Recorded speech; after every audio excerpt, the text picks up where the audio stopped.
So, we've reached episode 10.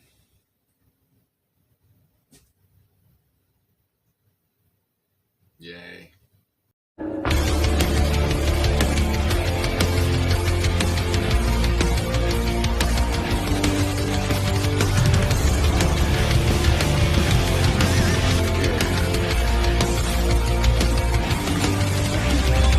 Welcome back to the Shield Network.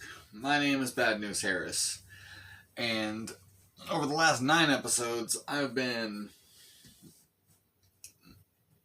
more energetic during these videos, and that's mainly because the build-up for today's episode had a different vibe, because while they had their own impact at each moment of my life, they were all building to today and today's memory. So let's get started. Bad memory. One day after school, mind you, we lived basically behind the school that I was going to. We were like 2 or 3 blocks away, because our house was next to the administration building to our school. Well, school let out, and I was taking my normal walk home, but I decided on my way home I was going to say hi to my friend Jeremy, because he lived like literally right in the middle. We had known one another for a while, and I had gone to his house for shelter during a rainstorm one day because lightning struck the ground right in front of my brother and myself. So, yeah, I was over there for maybe an hour or so, just hanging out. Then I came home. Mind you, I was still, I think I was 9 years old still. And, sorry. And when I just finally made my way home, there was a weird feeling when I got there, because I always came from behind the house, because driveway, house area, you get the idea. But today something felt different, because it felt, I wouldn't have used this word back then because I didn't know this word back then, but it felt sinister. So when I finally made it home, my brother and sister were in the front yard with a bunch of random strangers who turned out to be child services.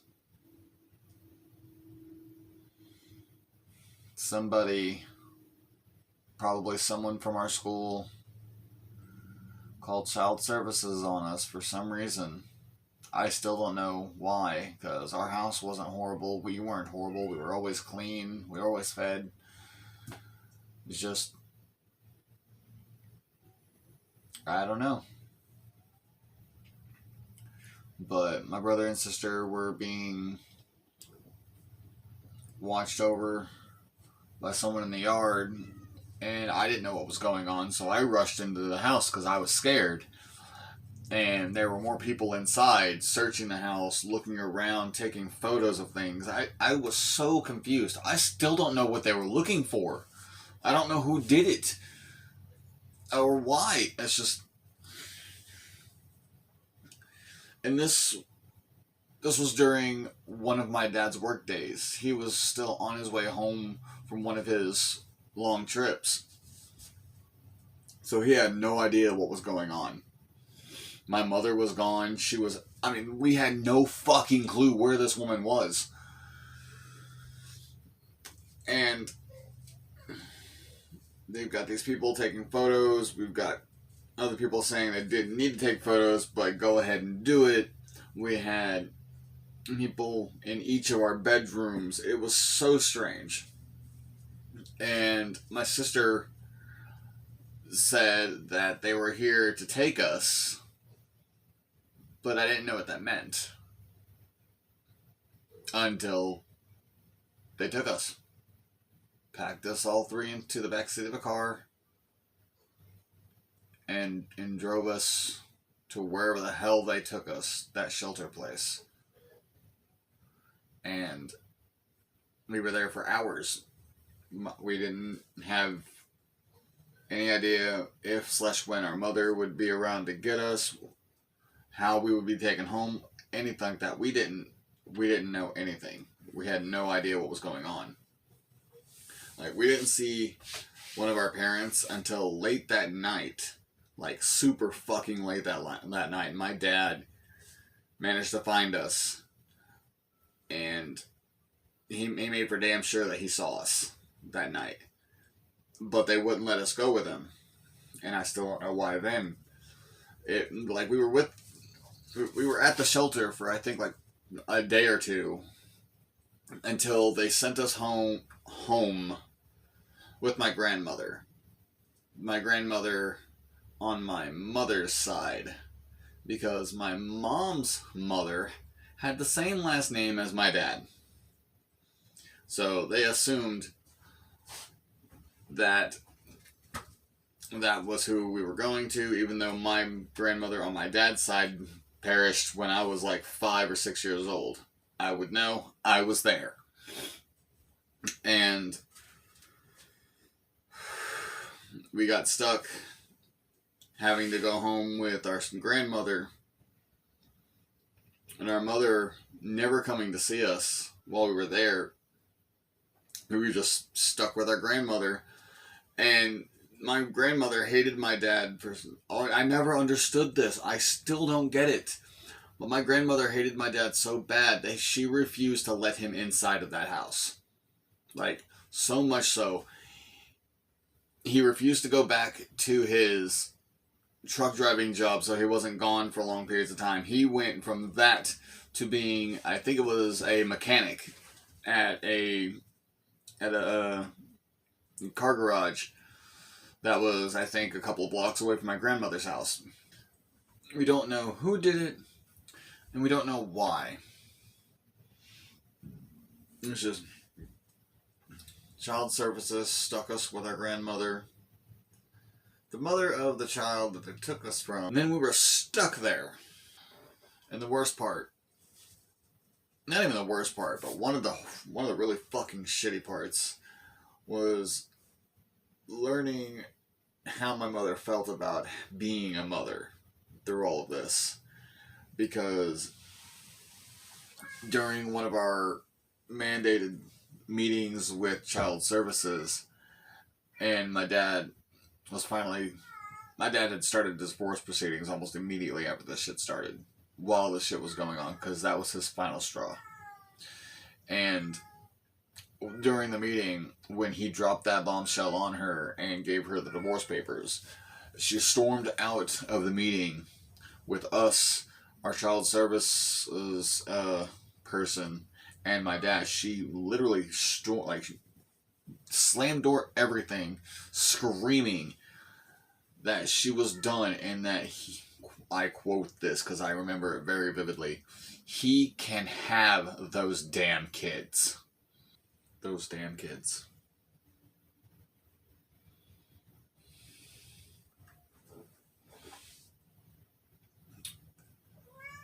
I don't like my brother. I don't like my sister. I don't have any familial affection for them whatsoever. I would have no problem standing on the sidelines and watching them pass away because of how they treated my dad going further from this point. However,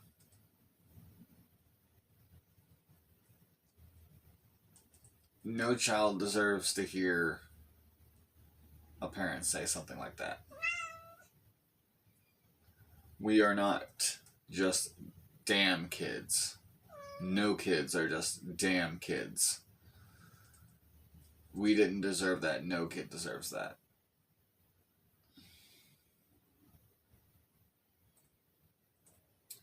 And that broke me. Like, Granted, like I've been saying for the last 10 episodes, my mother's put me through so much just in those first 10 years of my life. All culminating up to this.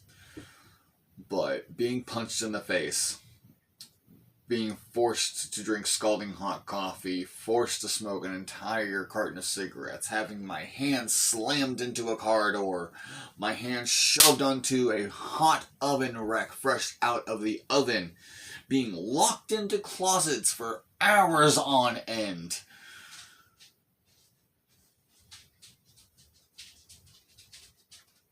None of that hurt as badly as hearing my mother say, he can have those damn kids. Because don't get me wrong, the only thing that my brother, sister, and I wanted was to be with our dad at this point. We did not want to go anywhere but with our dad.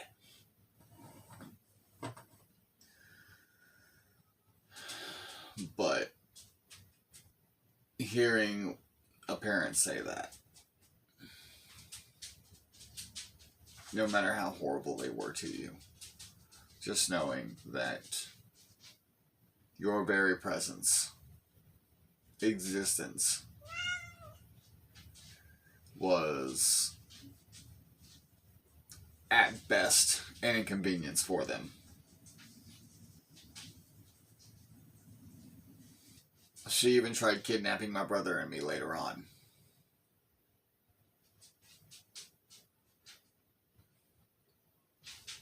I don't understand. And I'm never going to understand, because she's gone. Even if she were still around, I wouldn't believe a fucking word she'd say anyways, because of everything she did to me, and to my dad, and my family. But I want to understand why. What did I do? What did we do?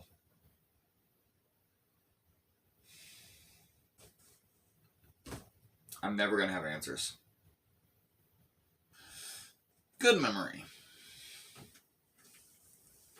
Now, mind you, this episode in general, there aren't really any good memories. The closest we get to a good memory is how my dad reacted upon learning that my siblings and I were taken by child services. Because, as I said in the first part of this video, we didn't see our mother at all that night. Period. We don't know how things transpired, but it was super late, and we heard, like, we were already at the shelter. We were in a room. We were in beds. Lights were off. But it was super fucking late, and we heard our dad yelling in the hallway, which woke us. Well, I'm not gonna say woke us up, but woke up my brother and sister because I wasn't asleep. And someone came in to get us, to take us to our dad, not to release us to our dad, but to take us to go see him. Which, that's all I wanted during this entire fucking thing, because I didn't know what was going on, and the only person that I felt could do anything was our dad. Which, the man showed up, later that night. So my assumption is he got home, he learned what was happened somehow by someone. I'm guessing my mother just nonchalantly bringing it up and never coming with him because she was not there. Point is that he showed up that night, yelling, screaming, making sure that he got to see us. But we didn't get to go home with him. We didn't get to go home the next day.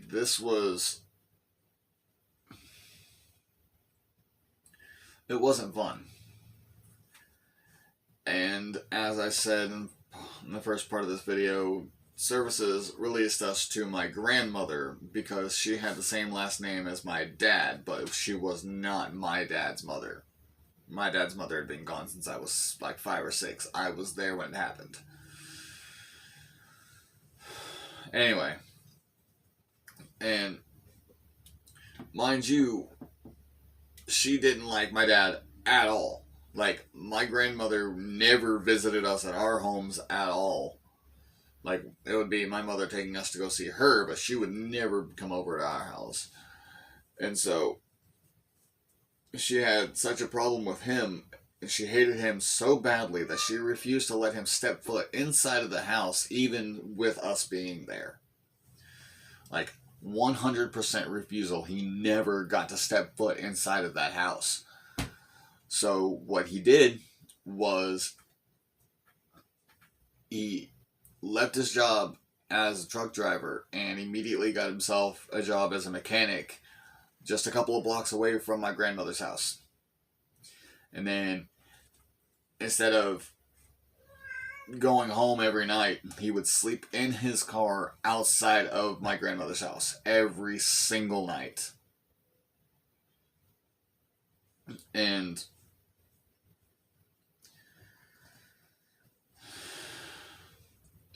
after a short bit, like during one of our visits with, like, one of our meetings with child services during all this stuff happening, my dad presented my mom with divorce papers because,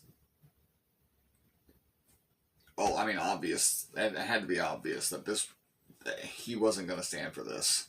He obviously wasn't standing for this, which is when I brought up the last part of, or during the end of the first part of this video, is when she stormed out screaming that she's had enough of this and that my dad can have, quote unquote, these damn kids.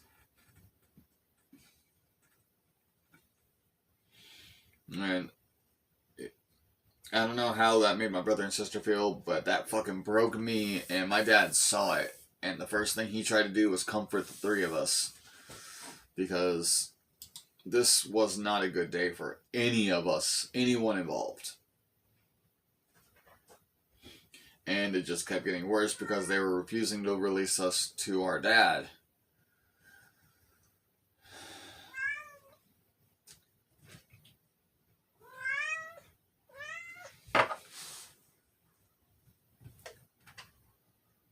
But he did everything possible that he could to stay with us, stay as close to us as possible. He worked fucking tirelessly until he was able to afford to get that house the single block over away from my grandmother, because he was trying so damnedest just to get us back. I don't even know how long it took. Like, let's put it this way. I was born with green eyes, and my eyes shifted to blue while I was at my grandmother's house.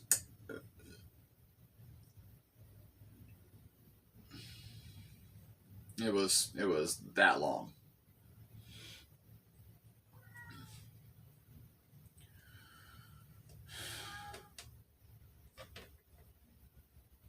But thankfully, he worked hard enough.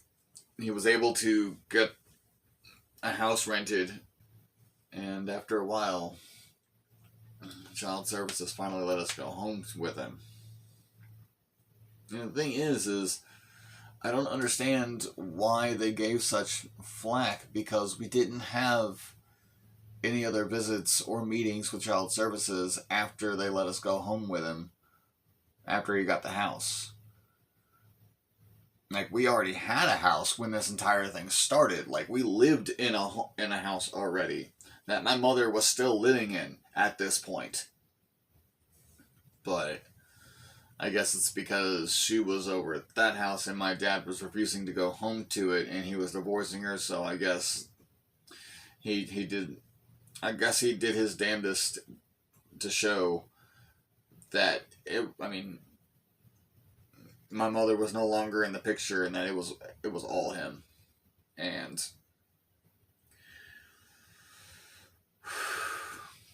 we got to go home, and life continued from there. But mean, granted, I think this whole thing happened, like the entire thing started and ended within like a 2 year span.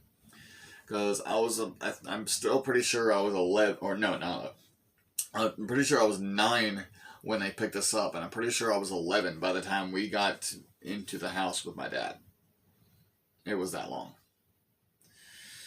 And granted, I know that many, many people are stuck in these situations much longer for much worse reasons with much worse circumstances, but this is just how I experienced it. And it showed me that my mother, like it, as I was growing up through those first 10 years, even during the time frames that I didn't remember that I was being horribly, horribly just, let's just use the word abused. I was treated so badly, but, and I was still an innocent kid, but every time I'd be put in the situations that I was put in, the resentment would build until the situation was done, and then my brain would wipe things clearly, so my resentment would go away too. Except until this part. Like, when this stuff happened, and like when we were taken, she refused to come see us. At, like, no fucking joke, the entire time we were at my grandmother's house, she was never there. Never came to see us. Nothing. I didn't see her again until the day she tried to kidnap my brother and me. And then after that, we didn't see her again until, I didn't see her again until I was in my mid-20s. And it was we're not going to go into that. It was a hell of a wrap-up to a 10-year backstory. Coming home from school, to my house being raided by strangers, us being taken by strangers to some strange place we had never been to before. We didn't know what was going on. We didn't know where our parents were. We didn't know what was going to happen to us.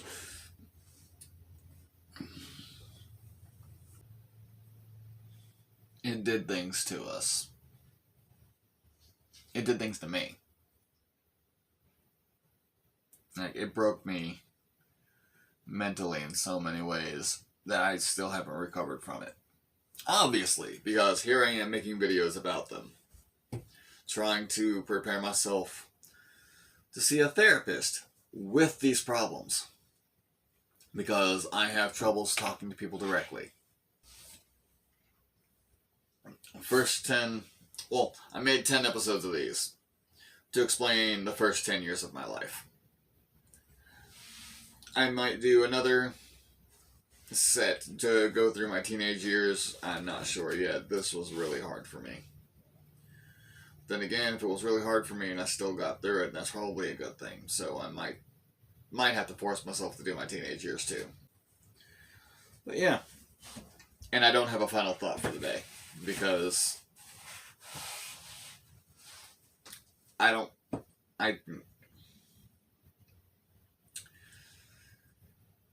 no, I just don't have anything for this. It was a scary time. It lasted for a long time. And I never recovered from any of it. So. But that's my own fault. And those are issues that I have to deal with. And those are issues that I have to make sure that I do not project onto others. That's that. Thank you for listening to me on my lore rants.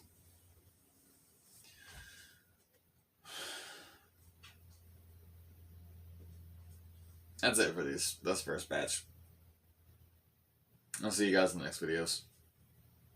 Bad News Harris out.